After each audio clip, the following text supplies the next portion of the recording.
Yeah, I mean, this was 20 years ago. That's kind of where my real health journey began. Actually, I was in an accident. I had a really bad whiplash, which left me addicted to medication, to painkillers, and in terrible pain nonetheless.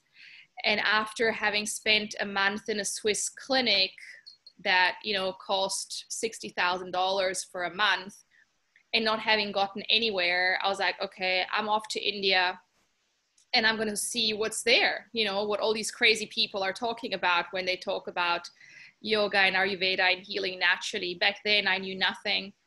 And I ended up, it's quite funny. Serendipitously, I ended up in a little tiny clinic called S&M. Wow. And I thought, yeah, that's the place, Ayurveda S&M clinic. That sounds like the place to go. And within 2 weeks of Ayurvedic treatments and yoga, restorative yoga, I was pain-free. Wow. So that kind of really, that was like, okay, $60,000 in a Swiss clinic, 5-star service, blah, blah, blah, got me nowhere. Little S&M clinic on the beach with, which probably cost me like, at the time, $300 for like a 2-week treatment or something.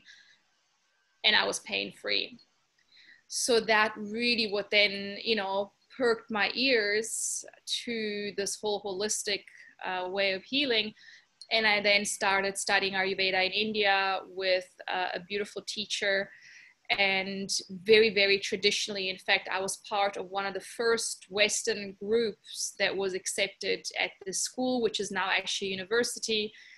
And it was profound. So that's really where my teachings began. Wow. Yeah, that sounds, that does sound profound. What a difference, 60,000 bucks to 300. Yeah. That's a huge difference. So one of the things, when lockdown started, so lockdown happened in England on the Monday, and I had to go to work on the Tuesday because I had someone's garage doors propped up and all their motorbikes and possessions behind these doors that were held up with some bits of wood. So I decided I'd go and finish that off.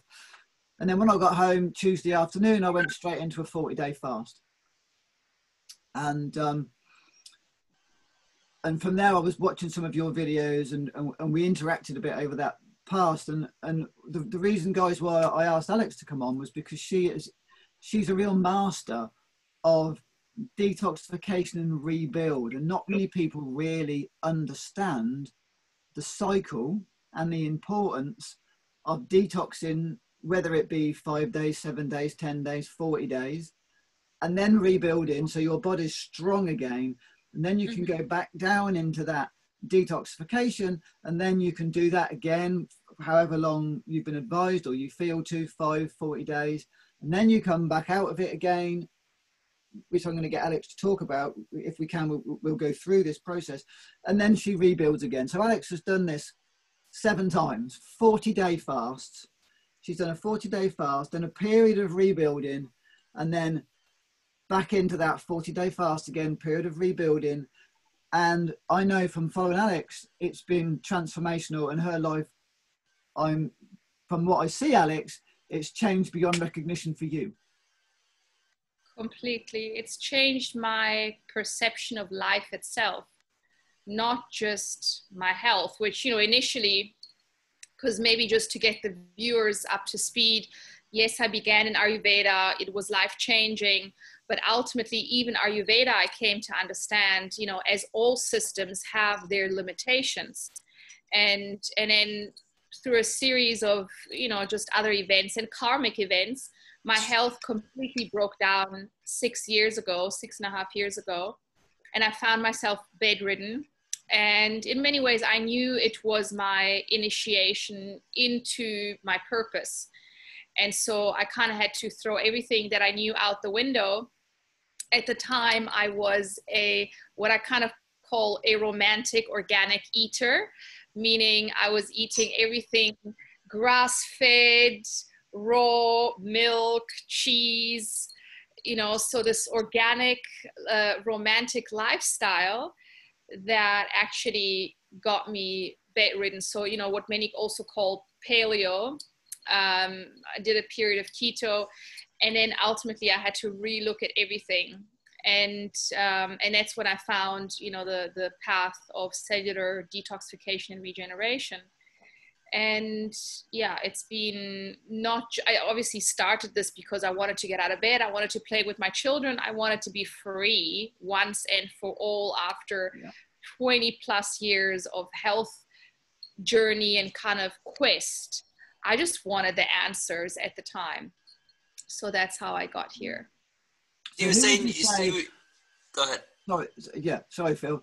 Who would you say was your biggest influence on the cellular regeneration and detoxification? I must say, in many ways, it actually was Gino DeSerio from the Master Fast system. Yeah, I had a feeling it probably was. Yeah, because I did his fast, the Master Fast. I did 40 days and I did a 53-day, so 7 rounds in total. And yeah, that was just, it was life-changing, and not just life-changing, but really perception of what life and health really is. It was completely paradigm shifting, reality shifting. Yeah. So Phil, what was that question you wanted to ask? So you were doing a full-on paleo diet, organic paleo diet, and that was like just trashing your health is kind of what you're saying.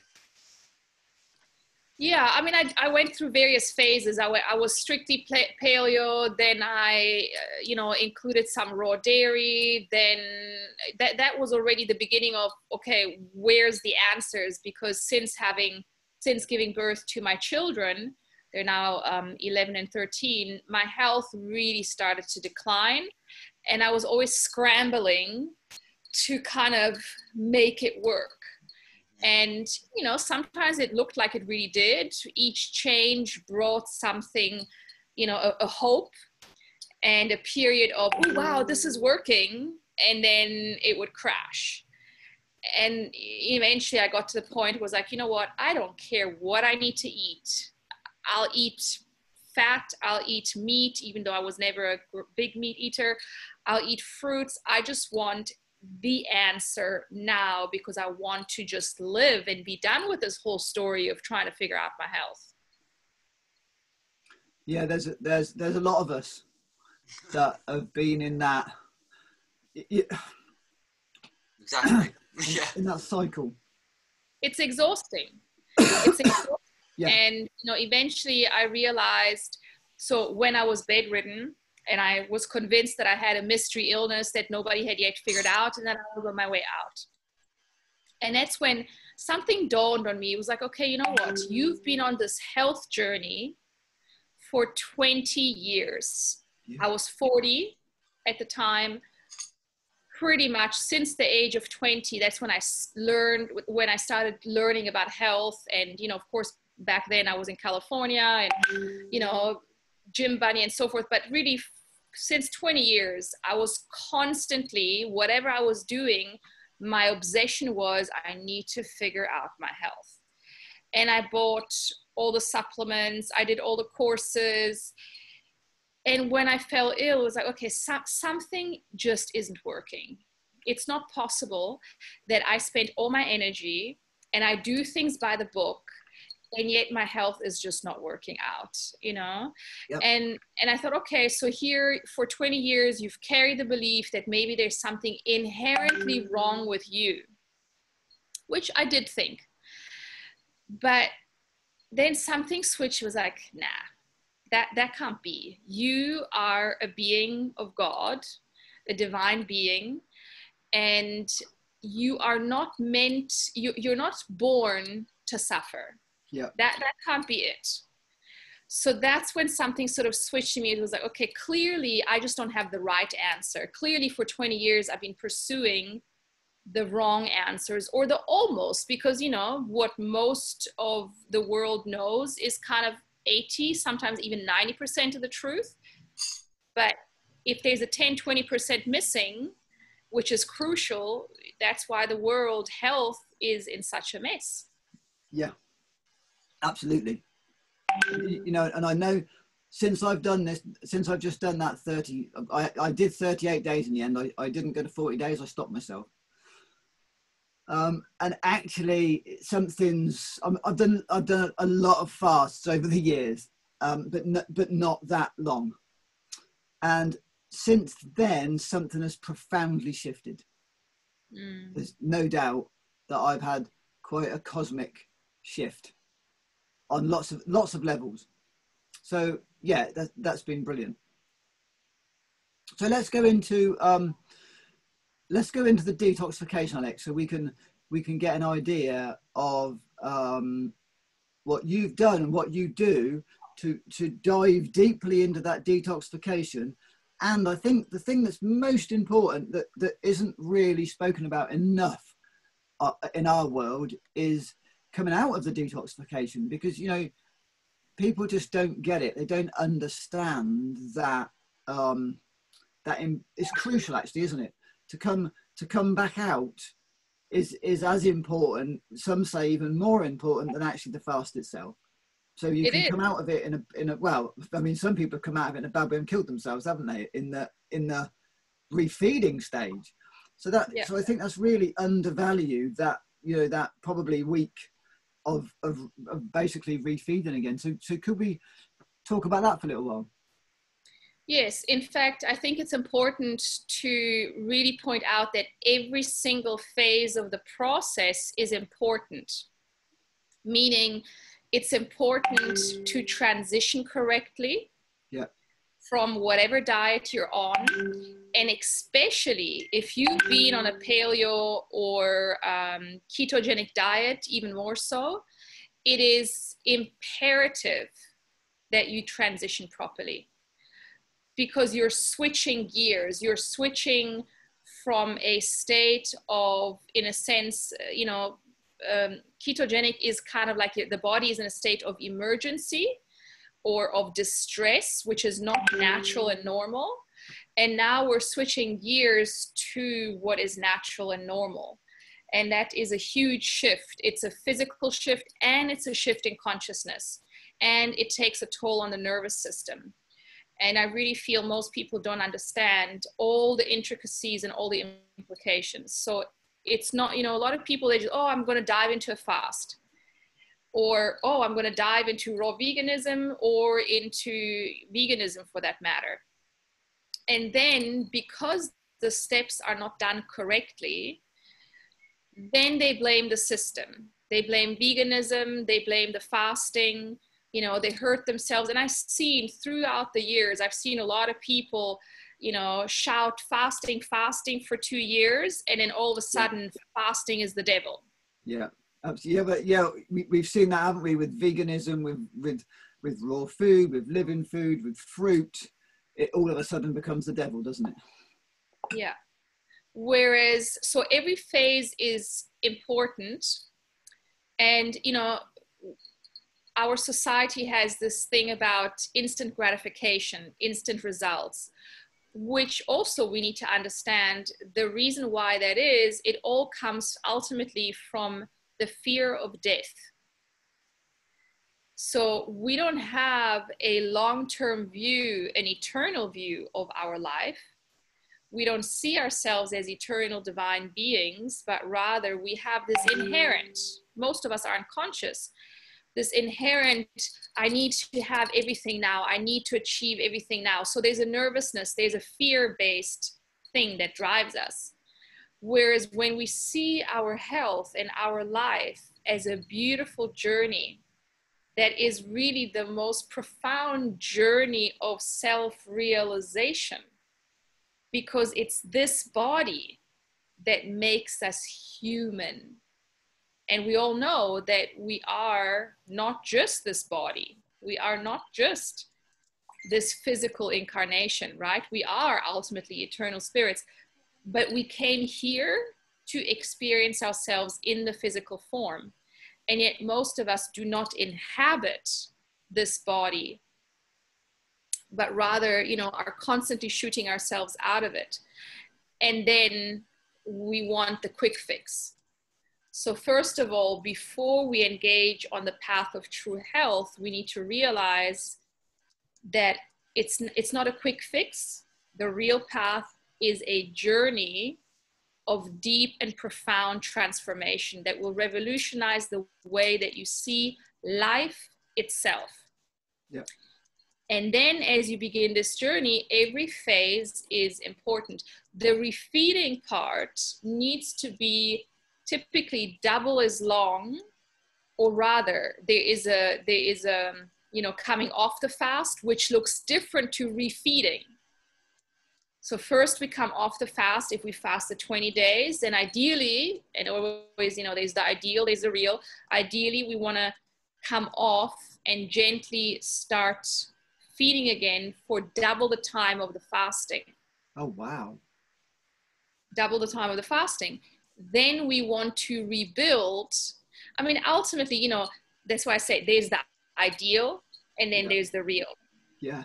The more we are connected and the more that our nervous system is integrated and calm and nourished, the more we're going to be able to truly listen to our body. And then ultimately, we're not going to encounter any issues, you know, because it's not a mind thing. That's why this whole journey, it's an art. It's really the art of deeply listening, of deeply dancing with life, yours and life as nature. Yeah. Yeah, absolutely. So how does one prepare for this kind of going into a cleanse? Well, ideally, you know, if you're fruit fasting or juice fasting, the best way is to obviously spend, you know, initially time, depending, like if you're already on the path, it's going to be slightly different than if you're just, you know, coming off a SAD diet. So the transition really is, you know, first go plant-based, then alkaline vegan, then move into you know, raw veganism. Also, it's misunderstood because most raw vegans eat way too much fat, and certainly a lot of the bad fats, you know, even though they're still raw and whatever, it's way too much fat, which then doesn't allow proper detoxification. It clogs the lymphatic system, etc. So when I talk about raw foodism, it needs to be low fat, high fruit, simple greens that are easily digestible, not things like kale and, you know, the such that have become so popular, but rather things like, you know, really nutritional things like phytoplankton and seaweed and, you know, all of that, sprouts. So those are the kind of steps. And then ultimately spending time, you know, eating only fruit maybe with green juices, and then there you go, you're in, you know, the body will just guide you. All of a sudden it's like, oh, okay, time to fast. Because all of this, I always say, it doesn't take any willpower. You know, people always say, oh my God, you know, I can't believe you did all of this. It must have taken you so much willpower. I don't have willpower. I simply have understanding. You know, first I understood it with my mind. I understood that what I was doing and living wasn't correct. And I opened my mind to what the truth was, and there was a resonance in spite of me trying to look away initially, but it kept calling me. It was like, okay, this is the direction. In fact, I always say I was the last person that ever thought I was going to teach fasting. You know, the last person, because I'm a huge foodie. And so fasting certainly wasn't something that I thought I would ever teach. But so I love fasting, I love feasting, and I understand where both come in and that both have a place. You know, nothing, because there's also the trope that then demonizes food. There's nothing to demonize about food. You know, everything that is part of life is beautiful, is God-given, and it's all about how do we integrate, and our body teaches us. It's nothing out there. It's not the mind. It's when we truly feel and listen, the answers are all right there. Yeah, yeah, I think that was the next phase. Like a lot of people get into fasting and raw foods, and I've seen it, you know, over the last, I've been into this for 25 years, but then they'll fall off. And I think it's like that lack of spiritual connection, that lack of connection to the body. And I think that's kind of what you're saying is like really listening for inner guidance. There's more than just like, okay, do this and drink this. And it's like, I think what you're teaching is you've got to listen to your body, listen for guidance, kind of really just tune into your body and see where it wants to go. Okay, now today you're just going to lighten this up, or you're going to eliminate this or bring this in, you know. Is that kind of what you're saying? It is. I mean, obviously, you know, through my learning and through my 20-year journey, I've learned a lot through mistakes. Mm-hmm. And it's totally okay. You know, our bodies are incredibly resilient and self-repairing. So, you know, we're not these delicate beings. It's like a tree, you know, you can go and shake a tree and you can take off a branch and like, it's okay. We can be, you know, we're here to be used by life. We can use life itself to learn, because that's the only way to learn. You know, if you always want to do everything by the book, you're not going to learn. So it is this dance between the teachings that come from those that have come before us, and therefore, yes, good to listen. But then it's our dance, and we need to bring the two together so that we can be wise about our body. And then, of course, you know, it's not just that either. It's where are we going evolutionary wise? What are we here to bring into this world? You know, when people talk about breatharianism or fruitarianism, and all these absolutisms.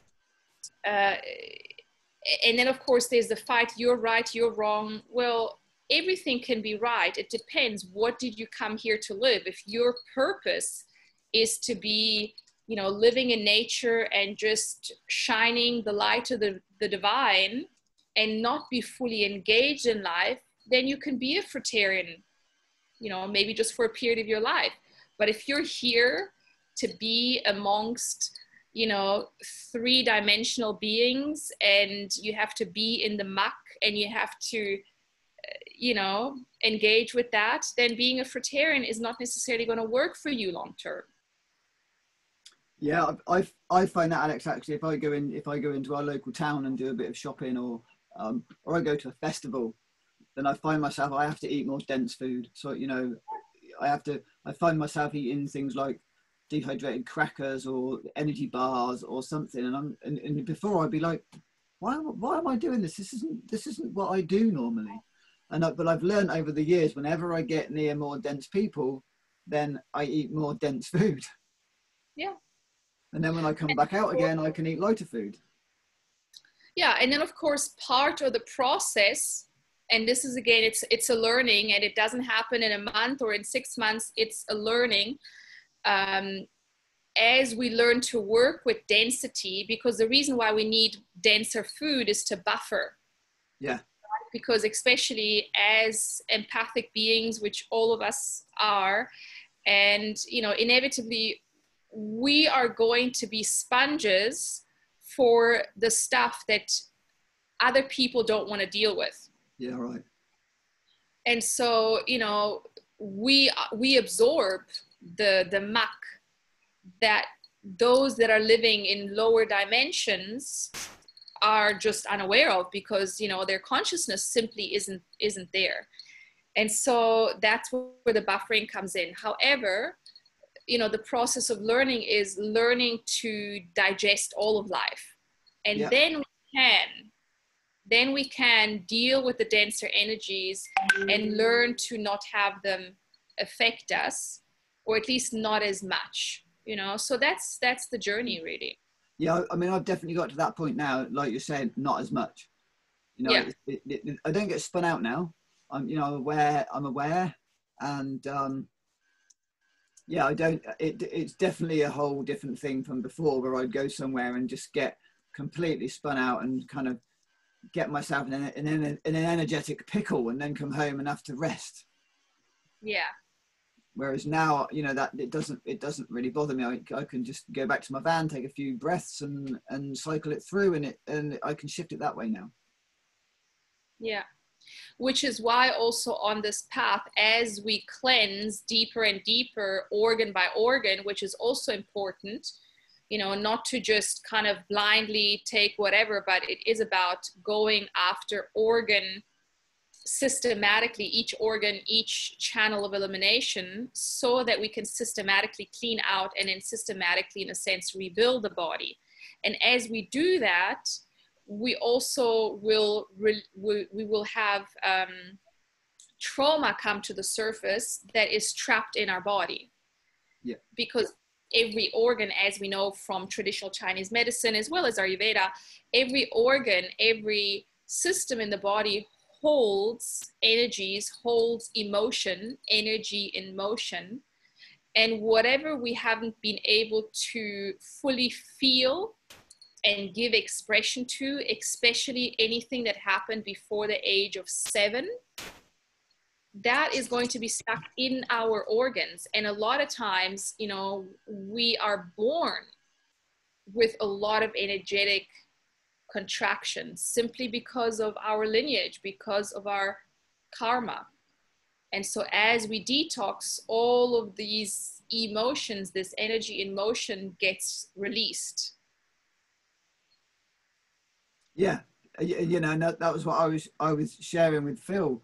When I was fasting on day 36, I started to get heart palpitations, or day 35, and I was like, oh dear. So do I sit with this and ride it through? Mm-hmm. So, you know, or what do I do with it? And then day 38, I had this feeling in my chest that was so big, it felt like my heart was going to explode. And I was like, okay, so who's telling me what? So then I sat here and went in, and I found an aspect of myself. And I was like, okay. So then because I've done EFT and matrix re-imprinting and lots of shamanic work, I was then able to take that aspect of myself and go where he wanted to go, which was really interesting. So all the stuff I was feeling in my body, I took him to he took me to the place that he wanted to go to. And then he just transformed all of that energy and told me the story, told me what was going on. You know, he cried and screamed and shouted and did all the stuff that a young child should do. And my heart, from like just wanting to explode out of my chest, just slowly started to come back in again. And I was like, wow, because that was, you know, really scary for a moment. And if I hadn't have had those tools, I don't know what I'd have done. Yeah. And then over a few days, you know, that it calmed down. But also one of the things as well, I think now we're talking about this, is the importance of resting. Really, really, really resting, because my experience is that's as important as the detoxification, maybe even more so. The resting is crucial. It is, because it's in the resting time, whether it's active resting, meaning, you know, just not sleeping but being, or sleep, that is when the deepest repair happens in the body. So that's why sleep is so important. And if the quality of sleep, which most people don't have good quality of sleep for many reasons, how can we be healthy without sleep? And I know that for years, you know, I sort of was like, you know, sleep, like that can't be so important, you know.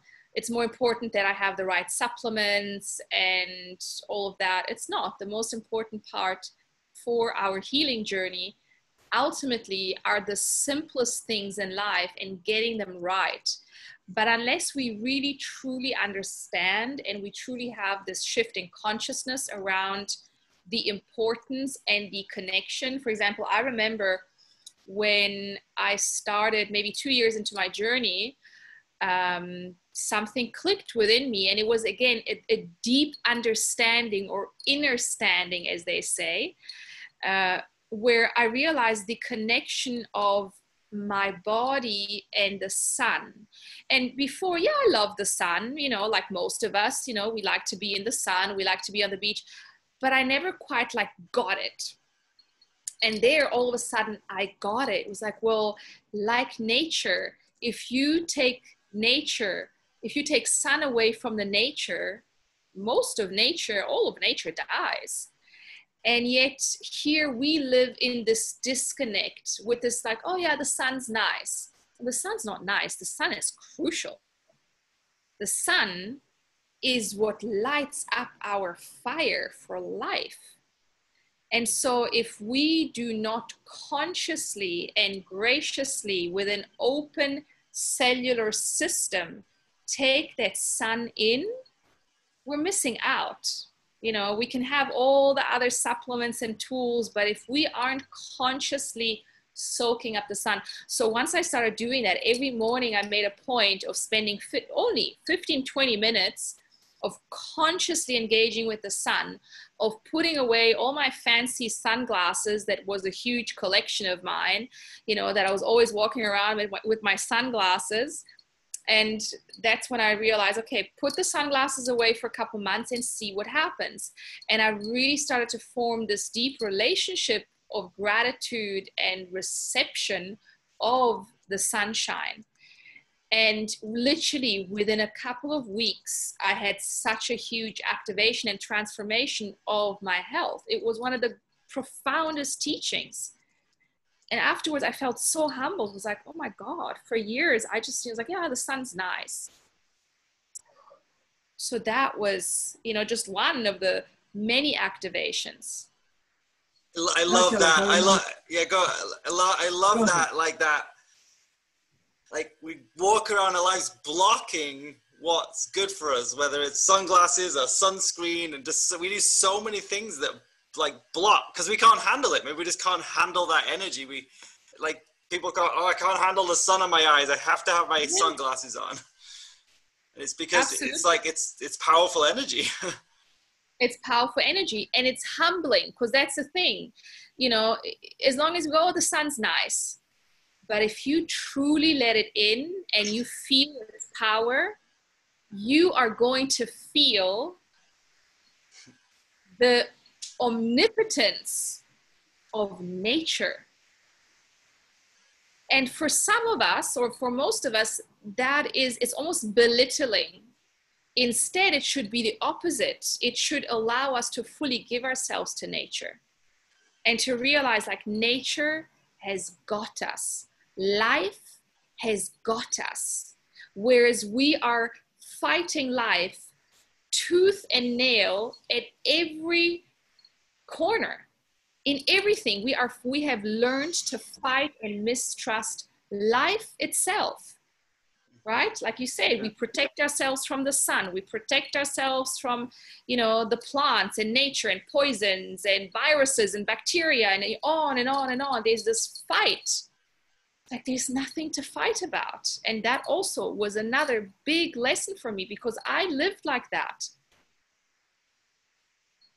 Yeah. Yes, let's go back to the sun, Alex. That was another thing that I remember you saying on your journey. Before you did your detox and cleaned your body out, was actually you couldn't handle the sun, and the sun used to deplete you and make you feel tired. Completely. So, you know, I have these memories of as a child and then later teenager, we'd go on holiday to Hawaii. I originally am from Italy. And at the time, going to Hawaii was like fancy. And then, you know, I'd want to come back to school with a tan, and people were always like, are you sure you went to Hawaii? Like, why are you white? And I was like, yeah, because I burn, you know, I try to lie in the sun and I would just burn and I would feel miserable. And for many years, I couldn't understand why. I never got a tan. I always burned and I felt exhausted, even when I was living in South Africa then.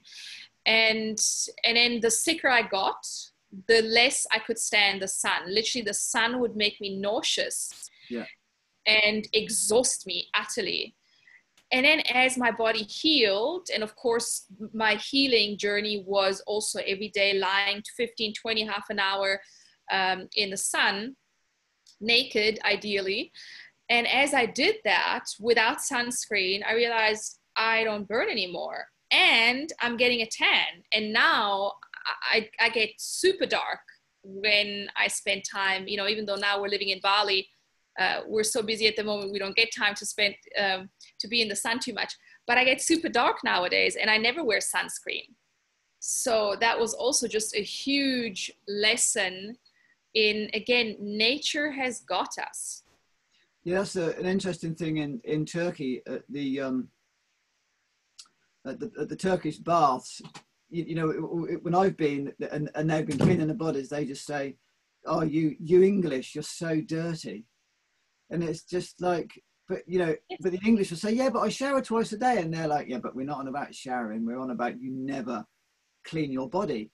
So what he was saying is, the most important thing when you go to Turkey, the first day you get there, is to go to the Turkish bath and have a bath, so they can peel off all the old skin.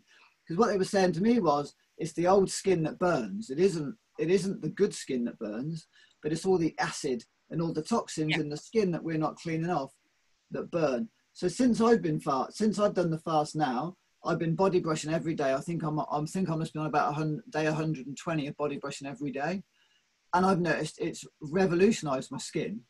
And being a bloke, right, you don't really think about your skin, but my skin's got so soft. I wake up in the night going like that because it's so soft. It's like, wow, that's weird. That's my arm. And you know, going out in the sun, my body now wants the sun. My shirt's just off, and like yesterday it was 35 degrees here. Oh wow. So it was hot, and I had my shirt off nearly all day, and I even looked in the mirror last night and went, I'm not even pink. So it's transformational. So for me, that like you said, my relationship with the sun. When I was a kid, my mum said she couldn't keep me indoors and she couldn't keep my clothes on. I loved the sun, and I hardly ever burn, and I used to get a really good tan. And then slowly I found, especially when, like you were saying, Alex, when I was sick, the sun used to completely wipe me out. I'd go out in the sun because I knew the sun was good for me, right? So I'd go out in the sun because it was good for me. And I would just be like, oh my God. And I just have to come in because I was just so drained. So it's a really interesting flip. And, you know, and I really like what you were saying about being sick and just burning. Mm-hmm. You know, and actually, and I think that's really important information for people that now can't handle the sun because they're Scottish or they're Welsh or they're English or whatever it is, and to really understand that it's our inner being, it's our inner pollution that's actually the problem, because the body's pushing all that acid to the surface, and what's burning is the acid. What's burning is the dead skin. It isn't us. Yeah, it's the lymphatic waste, you know, and also the lymphatic waste is what keeps us pale. So the more mucus we have in the body, the more mucus we have, the paler we are. Yeah.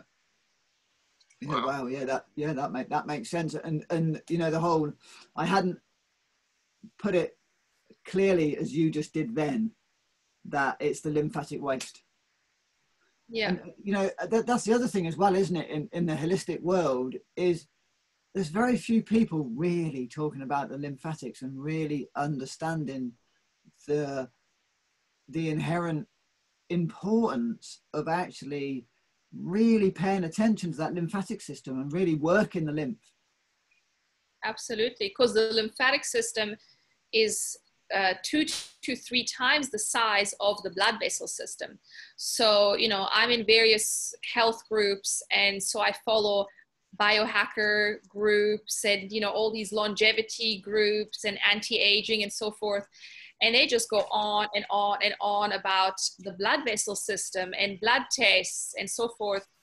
And it's like, it's such a minor, it's such a minor truth and minor part of the whole body. It's just, you know, it's a bit like taking a Polaroid of, you know, this part of your face and then telling a whole story about who you are. It's like, well, you can only see this much.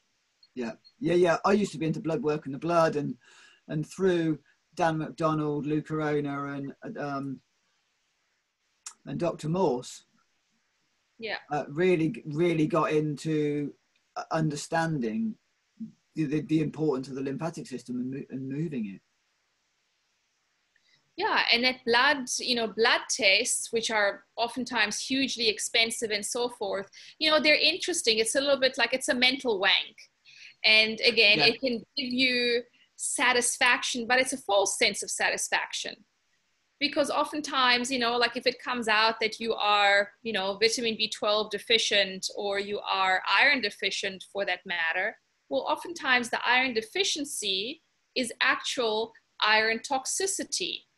Or vitamin B12, then they go, oh yeah, sure, let's just give you vitamin B12 shots. But that's not the answer, because if we take vitamin B12 shots, those actually affect the thyroid negatively, stress the adrenals. So sure, while you're getting a boost of energy for a couple of weeks, ultimately, you're taking from Peter, you're robbing from Peter to give to whatever that saying goes. Yeah. Whatever it is. Peter and Paul is all I remember.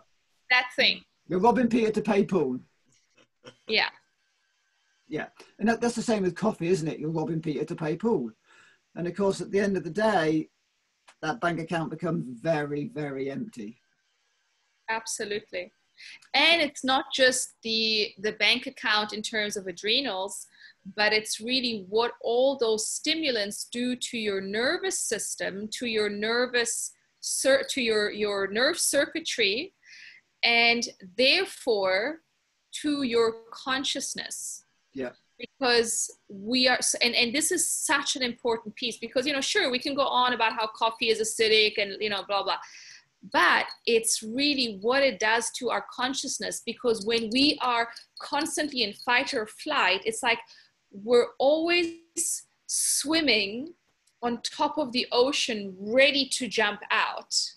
We never are able to get deep into like, what is life? Life can only be experienced from a deeply rested nervous system. That is where we can experience life as the totality. And when we experience life as the totality, that's when we see that all truly is one, that there is no separation, that ultimately life is one orgasmic experience. And this is not about just living in love and light, but that's when we're able to experience that the orgasm of life is in the duality, is in the totality. But we can't experience that, and we can't let that in if we're constantly operating from a nervous system that is a wreck. So what would you say, what's your top tip for supporting and boosting and rebuilding the nervous system, would you say? What's kind of the most, what would be the most important takeaway for people regarding the nervous system? Well, first of all, it's certainly to leave out all stimulants, which I know can be hugely challenging. And, my diet was pretty much perfect in terms of alkaline, but the last thing that I struggled to give up was coffee. My 1 cup of coffee a day. I held on to that 1 cup of coffee for as long as I could. And I kept telling myself, it's 1 cup. I'm getting everything right, but that 1 cup. And once I let go of that, the shifts on, health-wise, consciousness-wise that I experienced were so big that it was like, okay, I got it. I see now. I feel it.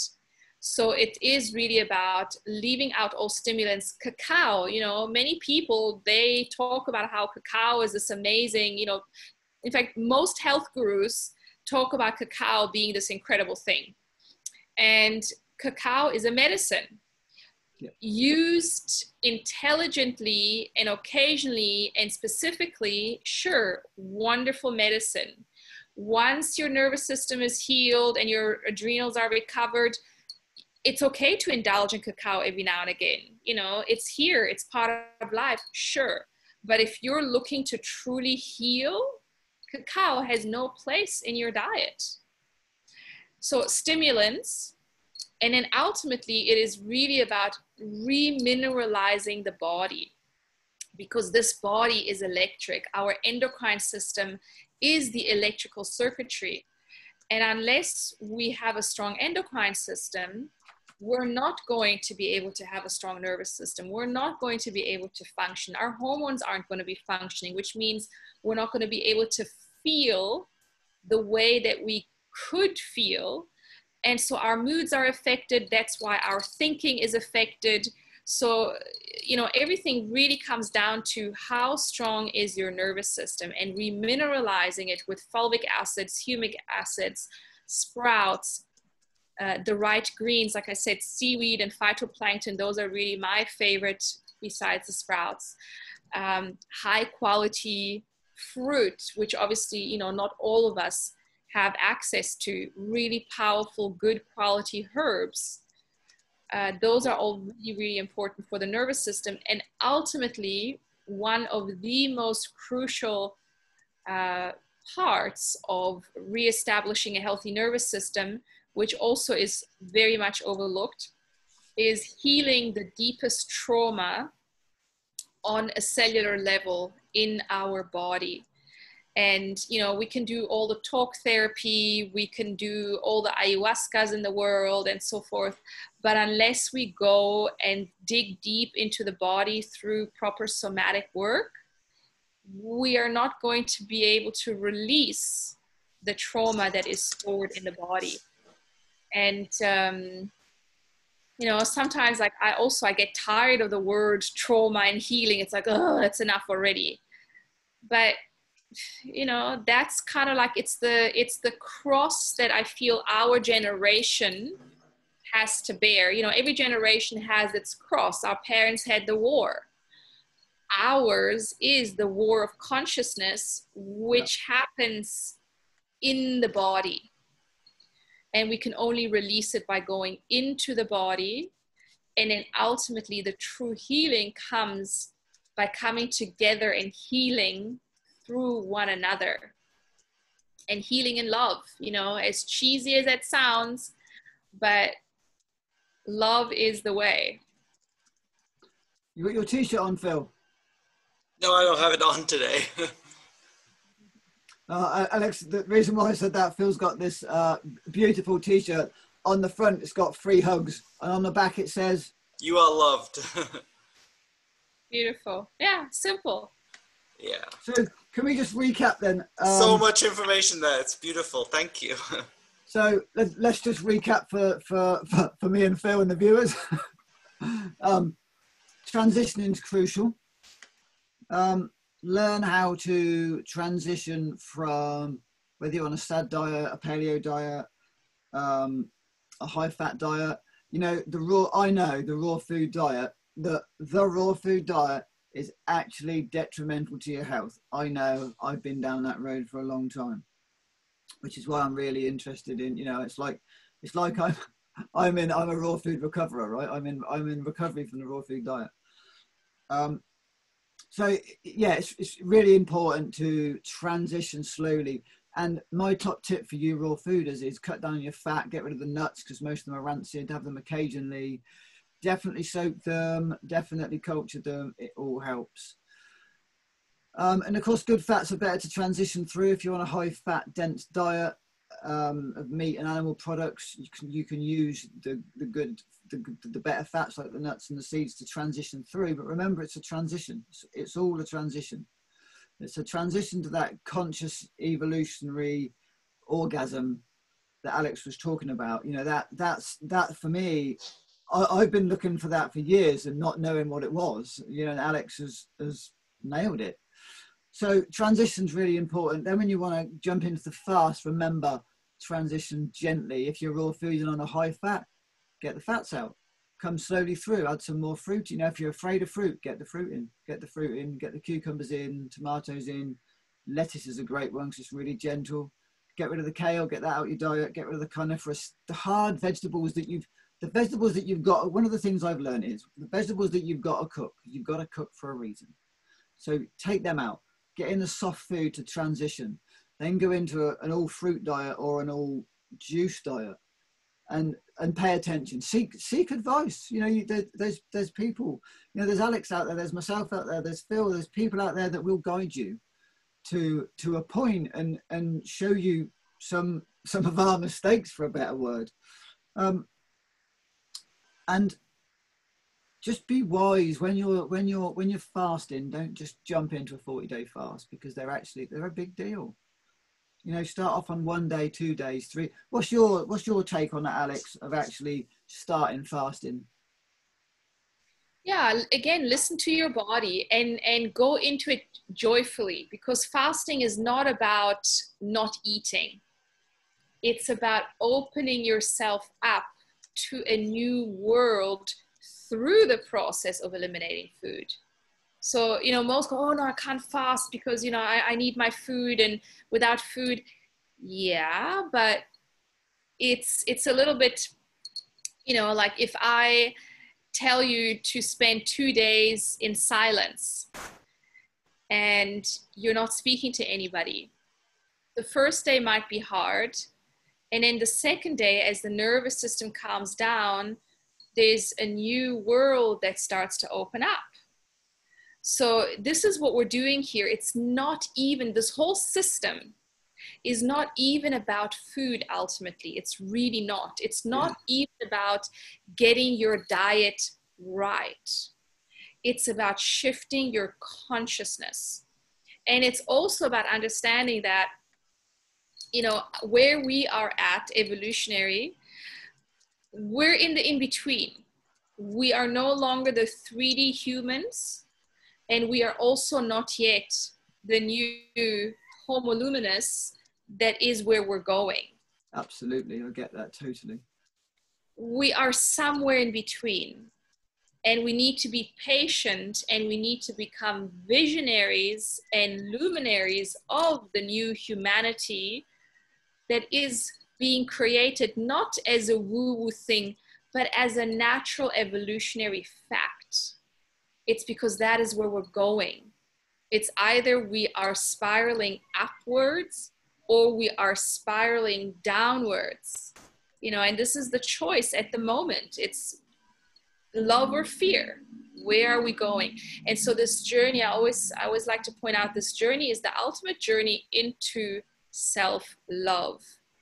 And it's not a quick journey. It's an evolutionary journey that the deeper you go, the more it expands you into what life truly is. And it's not about the food.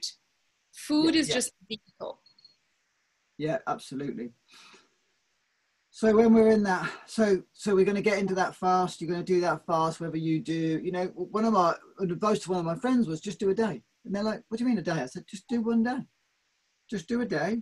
When you've done that day, at the end of that day, make another decision. Make a decision as to whether you're going to have your evening meal, whether you're going to go to bed and have breakfast, and just do that. Just do 1 day and make a decision. Do another day and make a decision. You just have to make decisions, and that way, I think, in my experience, you keep yourself safe and you don't get into trouble. Is doing a day, and if you do only a day, what an amazing gift that is to you and all of us.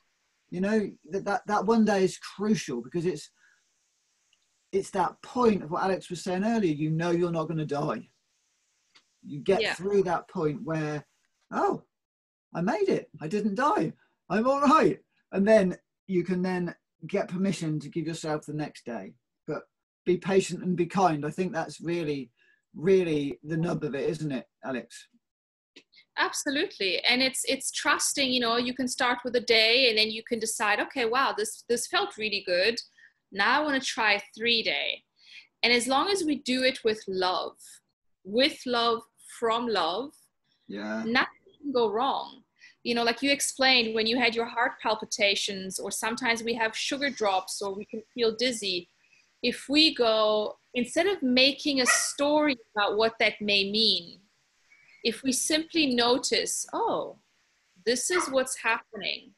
Let me feel how that feels. Let me connect to the intelligence of my body. If I'm having heart palpitations, the typical story that we run is like, oh crap, something's wrong. I don't know what it is. Let me call a doctor. Yeah, right. Instead, if I go, ooh, interesting.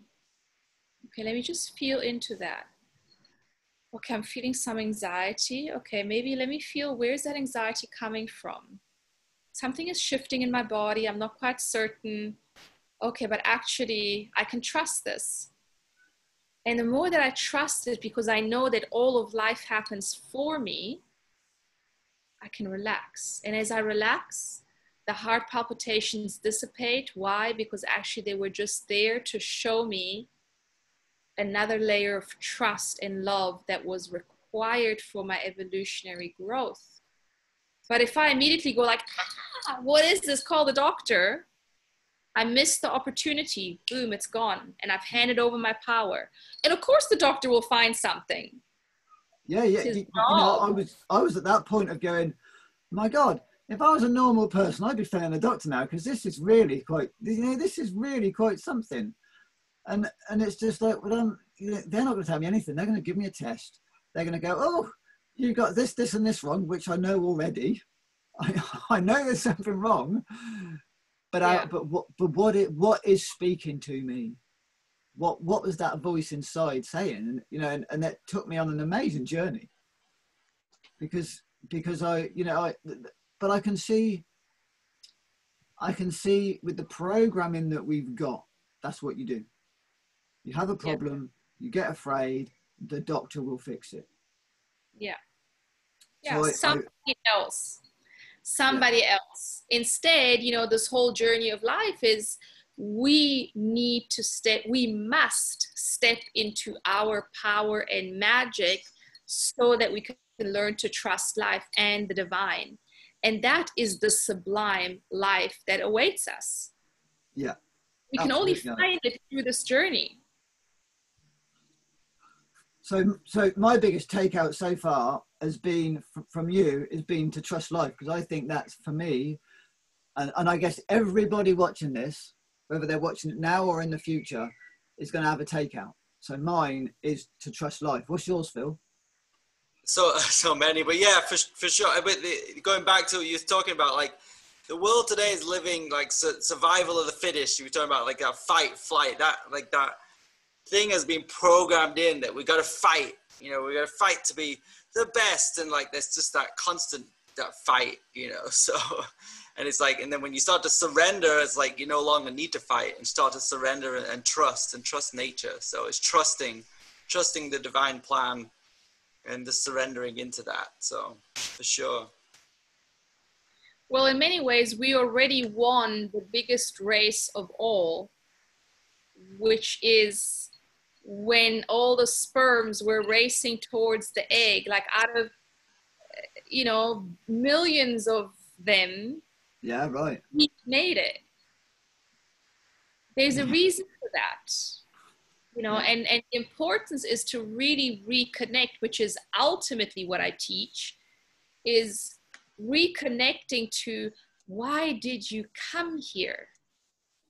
Because we all came here for a reason, and for a very specific reason, not just any random reason. And it's by living that truth, that's why we need our health, because when we don't have our health, we're not able to be fully present to the gift that we have and the gift that we are. And it's only through giving the gift that we are that we can receive the grace of life, which then bursts us into the orgasmic experience that life really is. So it's all perfectly set up for us. You know, life wants us to succeed. Life wants our bliss. It needs our bliss. So our bliss is the greatest gift that we can give to each other and to life itself. It's our only duty, in my opinion. Right, and it's that other thing. It's like that, and that comes from fully taking your power. Not really. I mean, it's taking your power back, or coming into that divine will, that amazing gift that is you. And like today, it's like so many people are just giving their power away to the outside force, like with the, you know, with what's going on in the world today. It's like somebody's going to save us, like the vaccine's going to save us, or something is going to save us from this. It's like, no, you need to take your power back, and you need to come in and listen for your inner guidance of what to do. So yeah. Yeah, so just to go on from there, Alex, now I'm really aware that Alex has recently, it's not that recent now, but it is recent in history, set up a retreat center in Bali.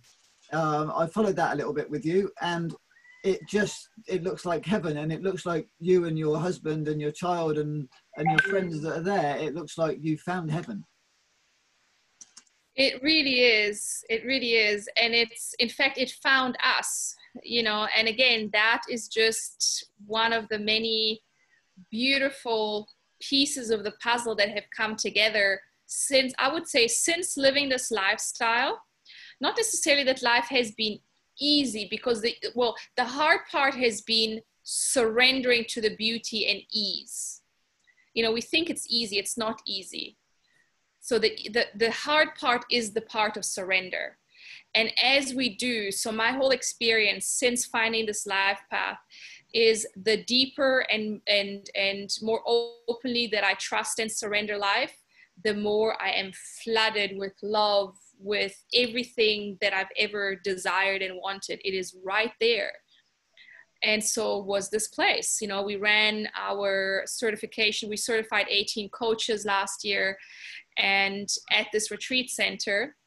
So we were there for 12 days. And at the end, the owner came to me and he said in his broken English, Alex, I don't know what you do, but I want you here. I just want you here. And I was like, okay. But then I remembered that when I came to inspect the property, which was maybe like a month or so before the retreat, as I was walking through the grounds, and the nature there, the garden is just beautiful. And there were these big leaves that were rustling in the wind. And I heard the one leaf drop, a droplet of God's voice that said, he's going to ask you to run the place after the retreat. It was literally like a bloop. As I walked, this truth came to me. And immediately I was like, ooh, what's this? Like, no. You know, let's just brush that off. That's freakish. Mm-hmm. And I ran my retreat and I completely forgot about it. And, you know, nothing really happened during this. I just forgot about it.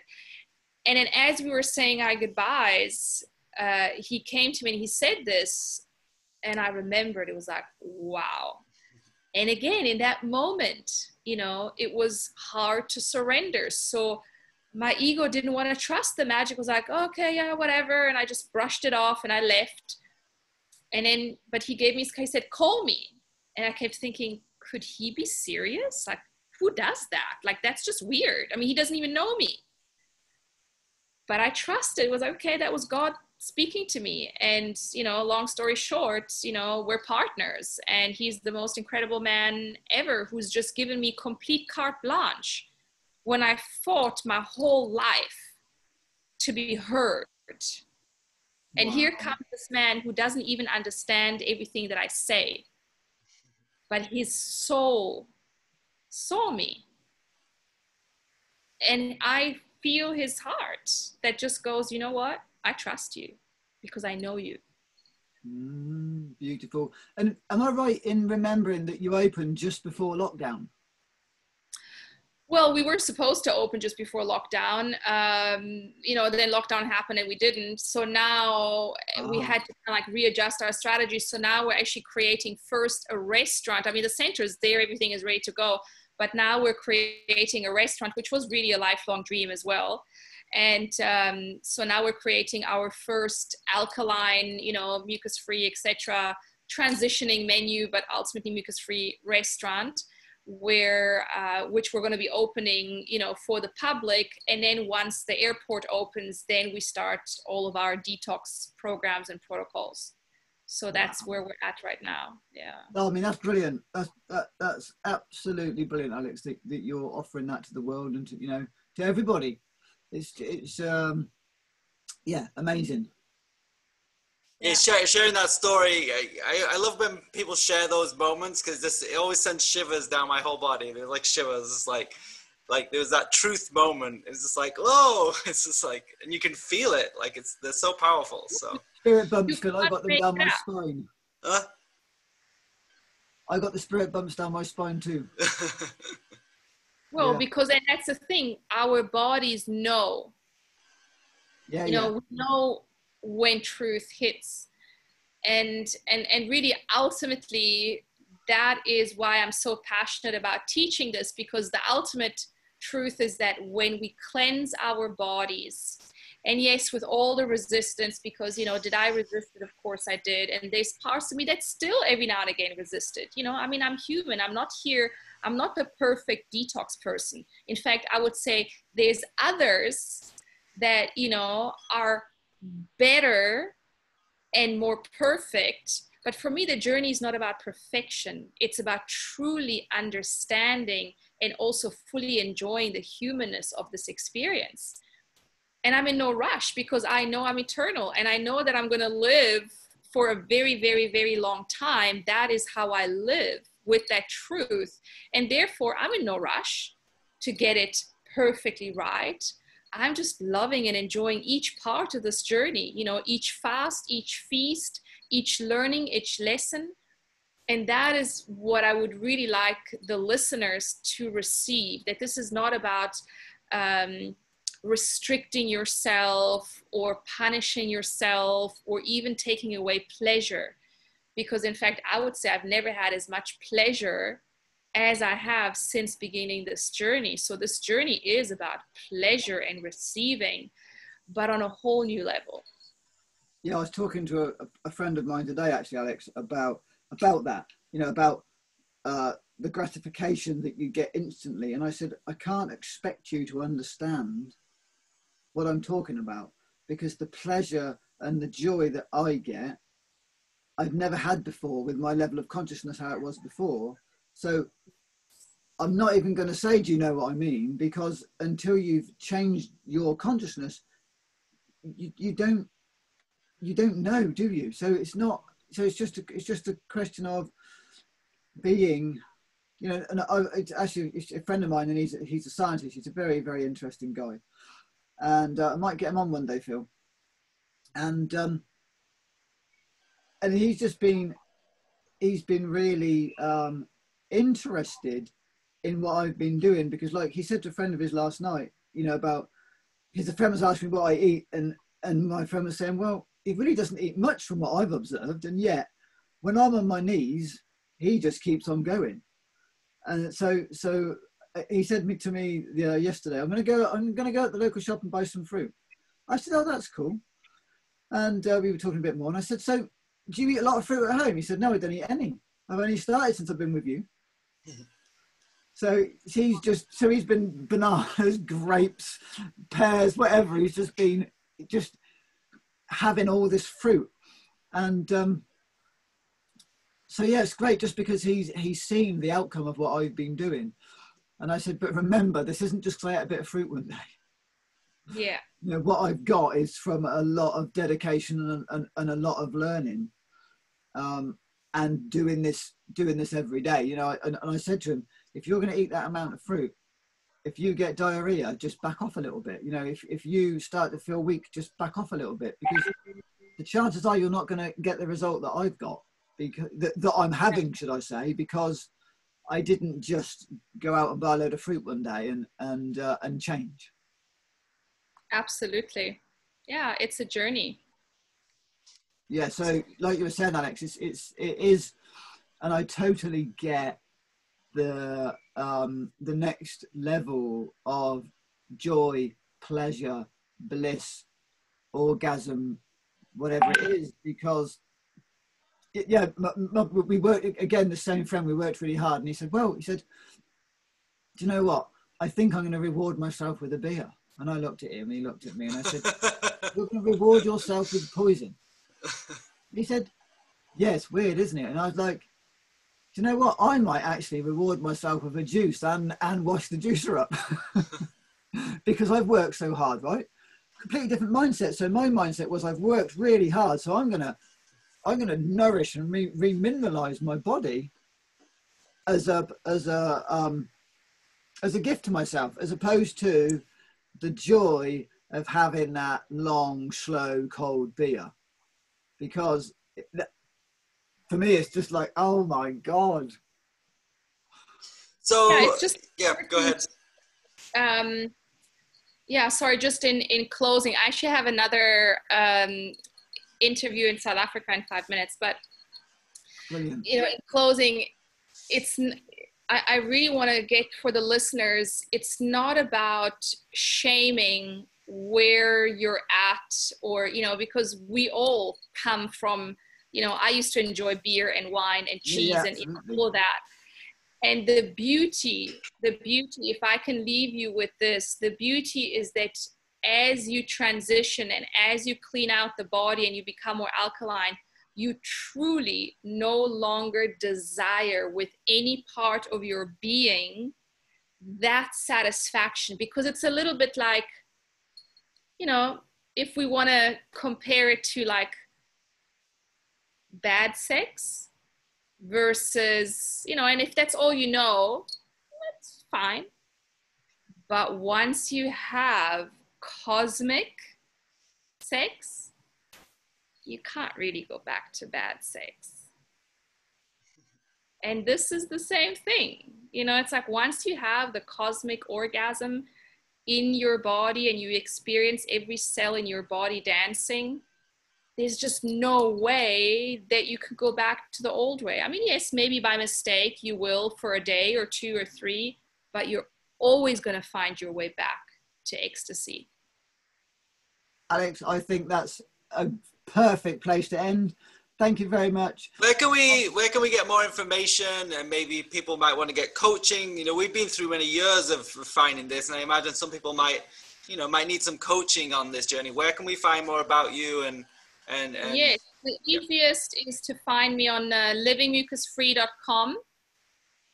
And with the same name, I am on Instagram. Livingmucusfree.com is my webpage. Otherwise, on Facebook, it's Alexandra Cousins. So you can, you know, message me. But on the Living Mucus Free page, you get to all my other pages, and there's a lot of information there. I also give a ton of information for free.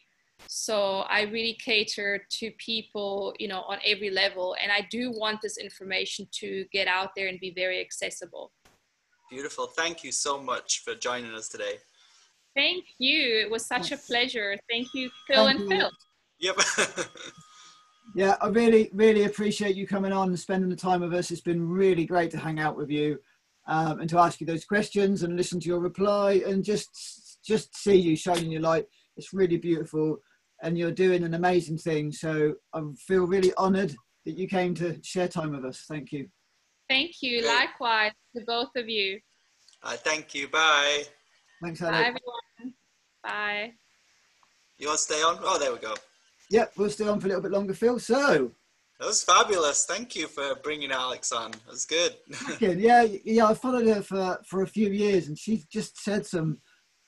Obviously, you know, I've opened the page or whatever at the most opportune time, and it's been like, yeah, that's what I needed to hear. And yeah, so to have done 7 40-day fasts in the last, I think it's the last 3 years she's done that. Mm-hmm. That's quite profound. Yeah. It's beautiful. Yeah, and just and that just resonating, that tuning in. I think we've all kind of come to those kind of things. We come to those conclusions where so you got to tune in more. You got to listen to your body. You got to listen to that guidance on the inside, you know, to guide you. So it's and just more and more connecting with nature. And the thing that I'd like to add as well, Phil, at the beginning of the journey, when people are listening to what they're being told, we have to learn discernment. Yes. Because things like coffee, beer, wine, chips, crisps, chips, nachos, that isn't our highest consciousness, I don't believe, asking for those things. Right, right. So, you know, when people start to intuitively eat, who are they listening to? What are they listening to? What is that little voice in their gut? You know, what is it? Is it trauma? And a lot of the time it's trauma that doesn't, you know, that we don't want to feel or ignore. The other time is there's a lot of pathology going on, right? There's lots of parasites and worms, and, you know, we're a host for all of these things. And their main aim, remember, is survival. So they, whether it's the trauma's main aim as well, remember, is survival, because when we had that trauma, we created a mechanism that kept us safe. And at that moment in time, that mechanism probably saved, it felt like it saved our lives. However, now it's no longer serving us. So what we have to do is be able to feel through that instant gratification and go, well, is that actually what I really need right now? Right. I think probably that's the biggest question with that, with the intuitive eating, until you get a bit clean. Because, you know, I know, like, energy bars. If I'm going to into town, I want an energy bar. You know, right. I want a health bar. But actually, what I really want is a juice. Right. But like you say, like, we're not perfect, and sometimes you if you can make that choice consciously, like, okay, I'm gonna eat this energy bar. I'm out here. It's like, do it consciously and love yourself. Don't beat yourself up and go, I'd probably be better off with the juice right now, but I'm out here and it's like, this is what I got, you know. So and enjoy it. Yeah. You know, actually, one of the things I've learned as well is, you know, it takes me ages to eat an energy bar. Mm-hmm. So I really make sure that I chew every little bit up. I make sure that I actually enjoy it. Mm-hmm. And I'm not just stuffing it in for the sake of it, but I'm actually gonna make the most of it and love what I'm doing at the time. Right. And that's what's in, you know, if you're doing something that you think is wrong for you, that's fine. Just right. Enjoy it. I like the part where she's talking about, like, how we're kind of evolving. We're in between worlds right now in the 3D, and like, so when we play fully, like down in that 3D, sometimes we're going to make other choices than when we're kind of like moving more into the other realms. And it's like this back and forth play. It's this constant play. So, you know, absolutely, Phil. And for me, the whole diet lifestyle thing, it's all just transition. Right. It's just transition until I find the next thing, until the next bit of information. Because I know the thing that I love about the mucusless diet is that they eat foods that don't leave mucus. So so things like sweet potatoes, they eat sweet potatoes. They, you know, cooked sweet potatoes. They eat things like cooked courgettes. So they've got quite a lot of cooked, but it's all mucusless. So it's all stuff that doesn't leave debris in the body. Right. And I kind of, like I told you, I went onto that journey where I brought in cooked foods and I experimented with different things. And like I said, like any type of bread, whether it's the best quality bread, any type of bread would trash my body. And I imagine it was very mucus forming. I would feel exhausted.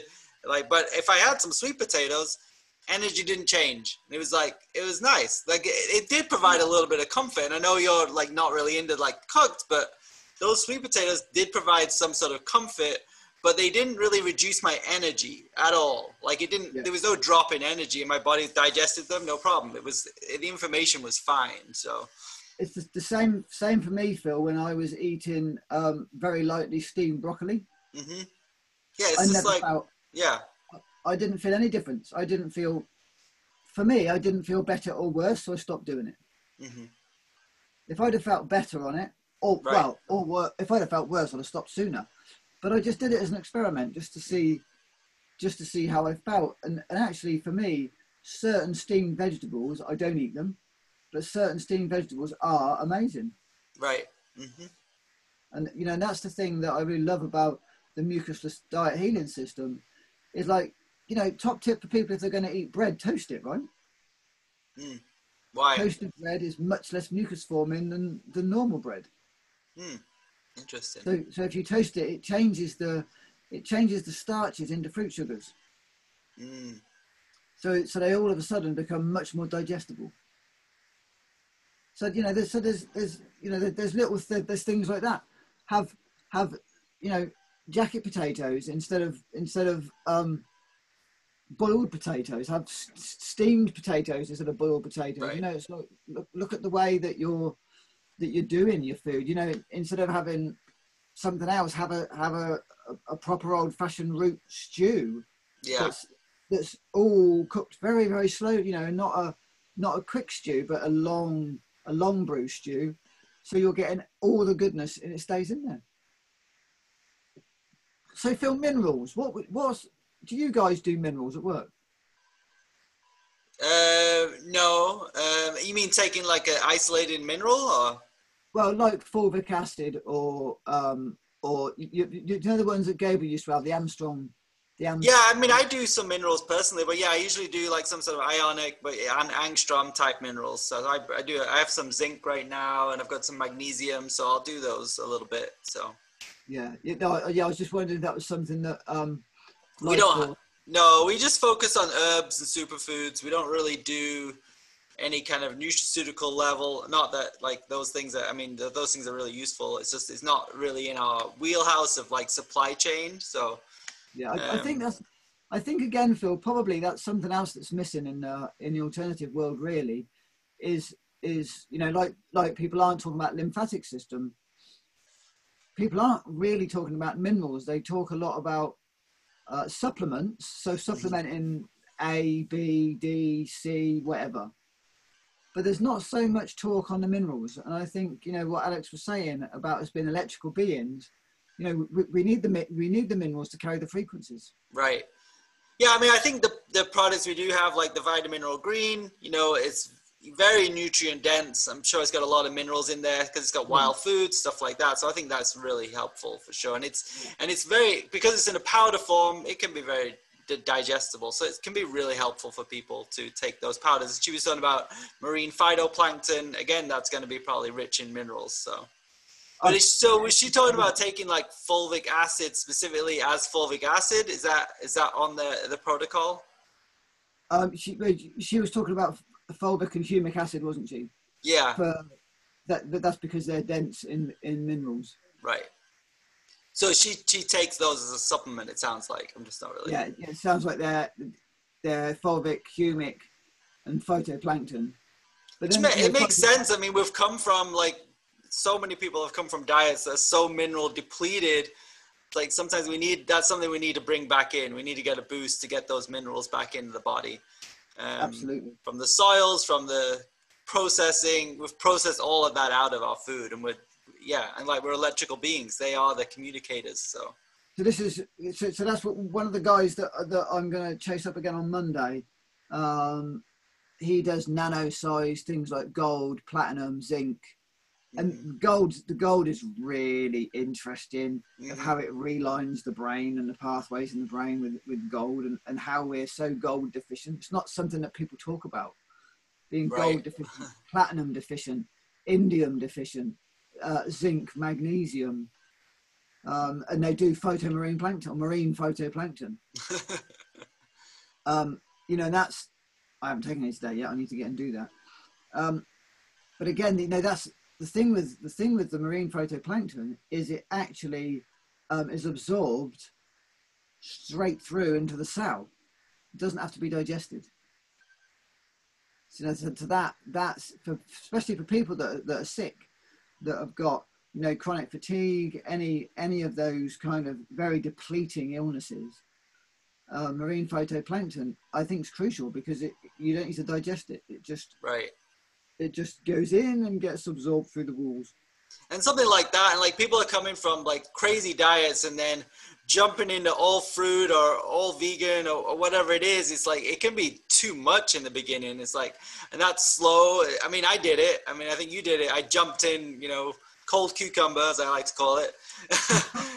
Yeah, absolutely. And I went on like crazy juice fast and felt horrible. You know, it's just like I jumped too fast into it, and like that, gradually bringing things in, and if we've got tools like minerals or marine phytoplankton can help with that, it's critical. But it's a journey. It's such a journey.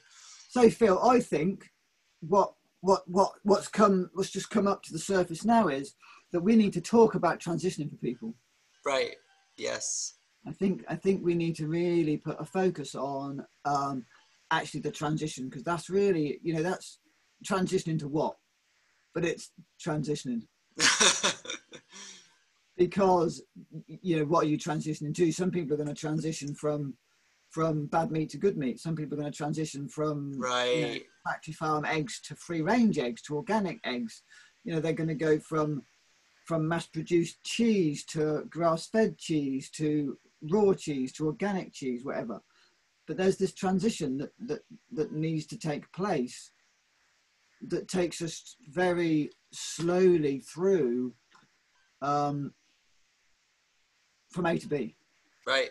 Well, it's like when I got my dad on making that change, like, I was like, look, Dad, just do food combining. So if you're going to have your, because he was, you know, a butcher, it's like, if you're going to have the steak, have your steak with a salad, but don't do it with the bread and the potatoes. If you're going to have the bread, just do it with the salad. So that was like pretty much the change. And eventually, like, the salad got bigger and the vegetable, like, and then the meat, like, just went away because, like, because he was able to digest it better, and like, but it wasn't like this drastic, okay, cut out meat and eat just the salad. It was just like, so it slowly came in, and now it, like, you know, like, and then the body starts to tell you. So if we can make little changes like that, just, hey, start food, combine your food better. Look at what you're eating, you know, start to bring in more vegetables, bring in more fruits, you know, just that transition is critical. And maybe we can have a whole show on just transition and things that people can do. So I think what I'd like to do with you, Phil, is to share our experiences of transition,